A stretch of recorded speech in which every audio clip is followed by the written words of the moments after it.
But you gotta talk loud for this thing. Okay. Well, I mean, not you don't have to yell, but you gotta.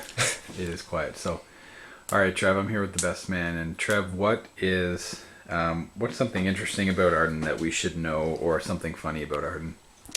Okay, two things. Um, and Eric will be able to appreciate this as much as I can because he spent a lot of time with Arden and experienced this. And most people who know Arden know that he does not have a high tolerance for dairy or, well, many foods actually. His stomach just can't handle it. And but he also has an extreme weakness for dairy, and he just flat out enjoys it too much to resist. But when he mixes dairy with any kind of food, really, he gets pretty insane gas. Um, yeah, just stuff that I can't even explain. Really, I've never smelt anything like it. And the odd time he mixes things up a bit, it's like he's doing an experiment, just to see what sort of new brew he can come up with. So I mean, it's his weakness, but at the same time, he really takes advantage of that. And maybe it's his pleasure too, because he gets to see the reaction of other people who have to smell this stuff. But yeah, dairy. Sometimes he throws some garlic pills in with it, which just gets rancid, and just insatiable gas. And the other thing about Arden, you wouldn't know it looking at him, but the guy can high kick or scissor kick unbelievably. If there was an Olympic sport for high kicking, he would be in it for sure. I've seen him high kick lights out in jeans, tight diesel jeans that just no man should be wearing at all, and this guy can do it. So yeah, crazy gas and an amazing high kick in jeans. What's a good quality about Arden that you appreciate or enjoy? Arden has lots, but generosity is one.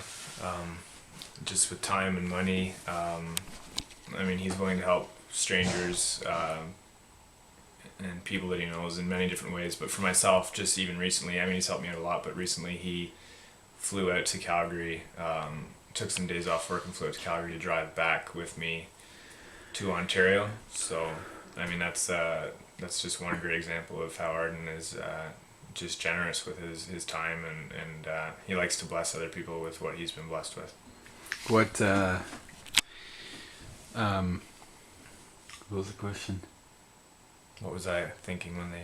Oh yeah, what were you thinking that when you heard that Arden said, he was going through that process of having a girlfriend? What was that like? Having not really seen him I mean, I spent a lot of time with him, so I was shocked.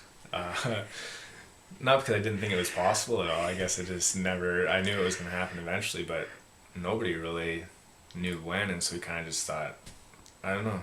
It just kind of caught us off guard, I guess, because he had just been sort of Arden, freewheeling, doing his thing for so long, and then one weekend he shows up, and I mean, it was a long process, but it was him advancing, stepping back, taking some time away, and then Jolene would advance a little bit, step back, and then eventually just all came together. So shocked, I guess, at first, but we saw it coming. So If you were to describe Arden by a tiger or something in the cat family, basically, what cat would you pick to describe Arden?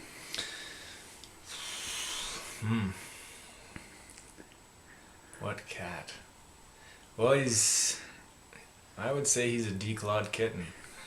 I mean, he's this big tough guy, but at heart he's just a cat with no claws.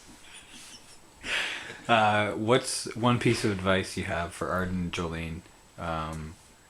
They're just starting out their lives together, figuring stuff out. What's one piece of advice you have for them, just off the top of your head? Just to put God first in the relationship, and that's a lot easier to say than to do. And even as a single person, I can say that. But yeah, I think just to have God as their number one focus, and really seek out His will for themselves individually in the relationship, and then in their relationship together and in this new journey. Can you also say, just say, take your dairy pills? And for Jolene to make sure that Arden takes his weekly dairy pills, and don't mix them up with garlic.